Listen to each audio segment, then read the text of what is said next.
হইচইয়ের সঙ্গে অনেকগুলো কাজ হয়েছে এবং সেগুলো স্পেশালি আমি যদি কয়েকটা প্রোডাকশনের নাম বলি খুবই জনপ্রিয় এবং সেই প্রোডাকশনের দুটো প্রথম যে কাজ ছিল আমার তাকদির এবং কারাগার, শৌকি ও ডিরেক্টর ছিল, বা ওই কাজ করতে করতেই বা তারও আগে থেকে তানিমের সঙ্গে আমার সম্পর্ক। এবং হয় কি যে একটা ইন্ডাস্ট্রিতে বিভিন্ন ধরনের কাজ হয়, সেটা ওটিটিতে হোক, টেলিভিশনে হোক, বা ইউটিউবে হোক, অথবা ফিল্মে হোক, অনেক ধরনের কাজ হয়।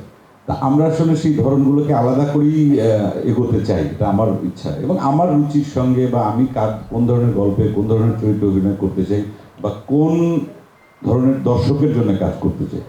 সবাই তো আলাদা আলাদা দর্শকের সাথেই থাকতে চায় আসলে, এবং সবচেয়ে বেশি দর্শককে কানেক্ট করতে চায় নিজেদের কাজ দিয়ে।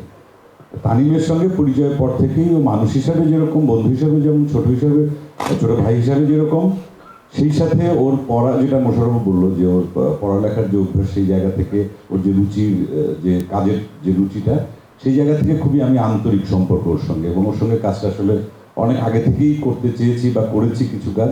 তার মধ্যে উৎসবটা তো দেখলেন খুবই দর্শক জনপ্রিয়তা পেল। তা সে তখনই আমাকে বলেছিল যে ভাই পরের দিকে কিন্তু আবার একটা কাজ করতে হবে। কিন্তু ওকে ডান।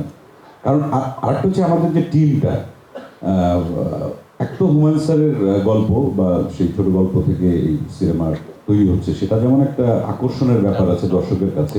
যারা হুমায়ুন আহমেদের যারা ভক্ত পাঠক যারা আছেন, তারা তো অনেক গল্পেই, হুমায়ুন আহমেদের অনেক গল্পকেই তারা সিনেমার পর্দায় দেখতে চান। এটা একটা বড় সুযোগ। আর হচ্ছে যে কোয়ার্টিস্ট আমরা যারা আছি, দীর্ঘদিন আমরা কাজ করেছি, এবং আমাদের যে মোশাররফ যেটা বলো না, ওঠা বসা আন্তরিকতার সম্পর্কটা এতটা গভীর যে আবার একটা রিইউনিয়নের মতো।